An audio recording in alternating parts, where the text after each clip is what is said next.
All India rank 1 कैसे लाएं? Consistent होना बहुत बहुत ज्यादा जरूरी है। भले आप बीमार हो, कुछ भी हो, मतलब घर में चाहे कुछ भी चल रहा हो आपके, बट फिर भी पढ़ना है। सैलरी के बारे में बात करूं तो ग्रुप बी की एसएससी सीजीएल में जो एवरेज सैलरी है सिटी एक्स में, सिटी वाई में बात करें तो 75 से 80,000 के बीच है।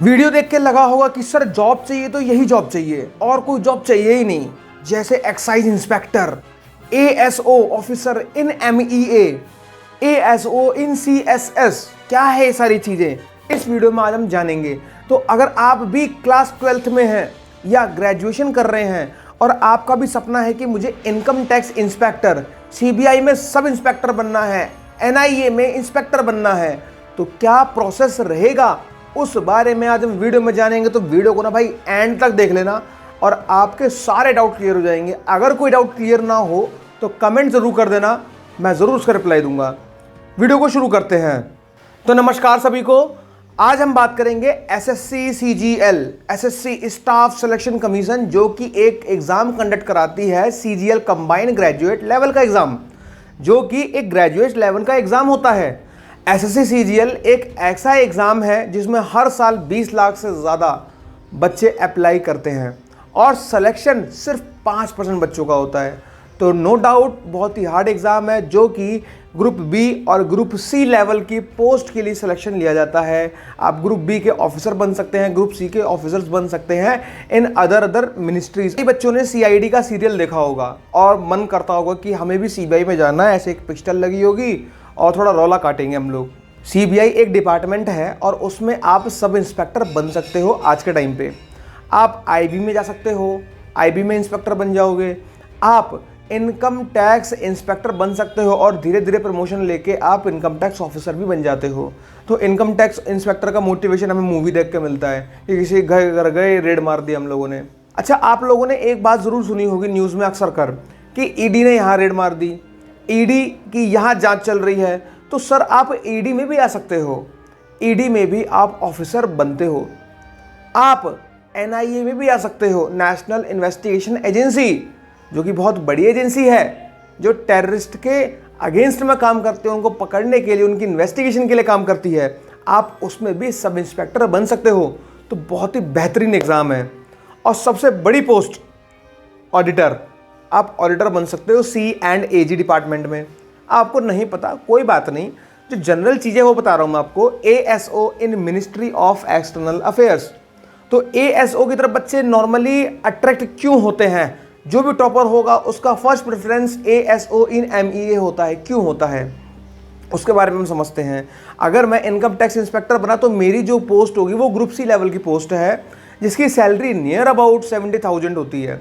लेकिन अगर मैं एएसओ इन एमईए बन गया तो मेरी सैलरी 80-90 के आसपास होगी सैलरी। वैसे एएसओ की जो पोस्टिंग होती है वो दिल्ली के अराउंड होती है नॉर्मली, फ्रीक्वेंट पोस्टिंग इधर उधर नहीं होती है। और अगर मेरी पोस्टिंग विदेश में हो गई तो वहाँ का फॉरेन अलाउंस मिलेगा और जॉब मेरी रहेगी गवर्नमेंट वाली, लेकिन इंफ्रास्ट्रक्चर, लाइफस्टाइल रहेगा बिल्कुल कॉरपोरेट सेक्टर की तरह, बिल्कुल लग्जरी लाइफस्टाइल। तो बच्चों का फर्स्ट प्रेफरेंस होता है एएसओ इन एमईए। तो आपको भी अप्लाई करना है। तो चलिए, तो हमने जान लिया कि कौन कौन सी पोस्ट होती हैं। पोस्ट बहुत सारी होती हैं, जो फेमस पोस्ट है उनके बारे में मैंने आपको बता दिया। अगर कोई पोस्ट रह गई हो तो कमेंट ज़रूर कर दीजिएगा।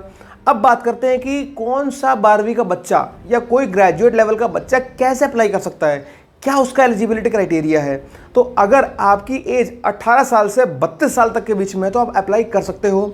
अगर आप 12वीं में हो और आपकी मैथ अच्छी नहीं है कभी भी, तो आप धीरे धीरे थोड़ा सा मैथ में काम करिए और थोड़ा सा इंग्लिश पर ज़रूर ध्यान दीजिएगा। यूपी बोर्ड का बच्चा भी है अगर कोई, तो वो भी थोड़ा थोड़ा इंग्लिश पे ध्यान देना है, क्योंकि आपका एग्ज़ाम आता है जो वो ठीक ठाक लेवल का आता है। अब आपकी मिनिमम ग्रेजुएशन हो जानी चाहिए। आपने 12th कर ली, ठीक है। अब किसी भी कॉलेज में एडमिशन ले लो, अगर आपको सीजीएल की ही तैयारी करनी है तो किसी बहुत बड़े कॉलेज में एडमिशन मत लेना, क्योंकि वहाँ पे आपको रेगुलर कॉलेज जाना पड़ेगा और रेगुलर कॉलेज के जाते जाते आप तैयारी नहीं कर सकते हो, क्योंकि वहाँ के असाइनमेंट, प्रोजेक्ट, बहुत सारा काम होता है। तो आपका फिर ध्यान उसी में चला जाएगा। आपने किसी नॉर्मल कॉलेज में एडमिशन ले लिया जहाँ पे आप इरेगुलर बेसिस पर जा रहे हो, कभी जा रहे हो कभी नहीं जा रहे हो, और आपका पूरा टाइम लाइब्रेरी में डिवोट कर रहे हो आप सिर्फ सीजीएल की प्रिपरेशन करने में। अब आपको तैयारी करनी है। तैयारी के सिलेबस है वो आपको पता होता है कि नॉर्मल जो एग्ज़ाम्स हैं उनमें आएगा आपका reasoning, GS, English and maths. Main exam जो भी एग्ज़ाम आप दोगे उनमें ये 4 सब्जेक्ट ज़रूर होते हैं, किसी में हाई लेवल, किसी में लो लेवल के। तो ये आपको तैयार रखने हैं। अब समझते हैं कि क्या हाइट का भी कोई क्राइटेरिया होता है, वेट का कोई क्राइटेरिया होता है, कोई फिजिकल रिक्वायरमेंट होती है। तो सर अगर आप सीबीआई में सब इंस्पेक्टर के लिए जाते हो तो फिजिकल की रिक्वायरमेंट होती है, एनआईए में जाते हो तो फिजिकल की रिक्वायरमेंट होती है, इनकम टैक्स इंस्पेक्टर के लिए जाते हो, एक्साइज इंस्पेक्टर के लिए जाते हो, कस्टम ऑफिसर के लिए जाते हो, तब आपकी फिजिकल की रिक्वायरमेंट होती है। अगर आप एएसओ बनते हो, सीएसएस में बनते हो तो इसमें फिजिकल की कोई रिक्वायरमेंट नहीं होती, ऑडिटर में कोई रिक्वायरमेंट नहीं होती है।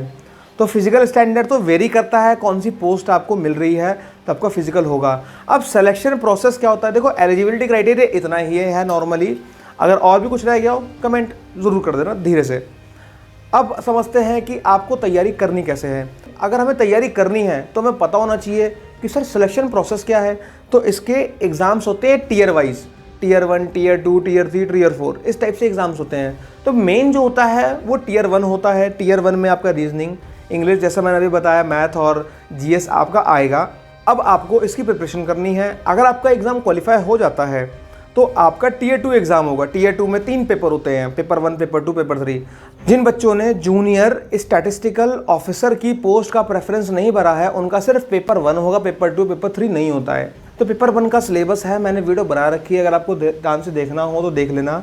वही आपका जीएस वाला सिलेबस आएगा, थोड़ा सा हार्ड लेवल का आता है, जिसको मेंस एग्जाम भी बोलते हैं। देन इसके बाद आपका टीयर 3 होता है, जिसमें आपका डिस्क्रिप्टिव टेस्ट होता है, ठीक है। एंड लास्ट होता है टीयर 4, जहां पे आपका टाइपिंग टेस्ट होता है, आपका स्किल्स टेस्ट होता है। मैंने वीडियो के स्टार्टिंग में कहा था कि वीडियो के एंड में बताऊंगा मैं आपको कि कौन सी पोस्ट भरनी है। तो सर आपका फर्स्ट एंड ध्यान दीजिएगा, इस पर प्रेफरेंस आपका होना चाहिए एएसओ इन एमईए। नॉर्मली सभी की सैलरी 60, 70, 80 हज़ार, 90 हज़ार तक होती है, लेकिन अगर आपको एएसओ इन एमईए मिलती है, आप विदेश में जाते हो तो आपको फॉरेन अलाउंस मिलता है, जो आपकी near about salary 2 lakh 2.5 lakh बैठती है महीने की।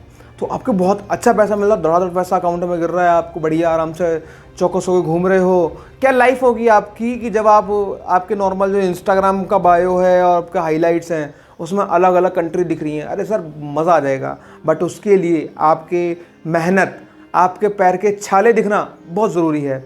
आपने जो मेहनत करी है वो दिखेगी एक दिन, बस मेहनत करते रहिएगा। कोई दिक्कत हो तो I am here for you.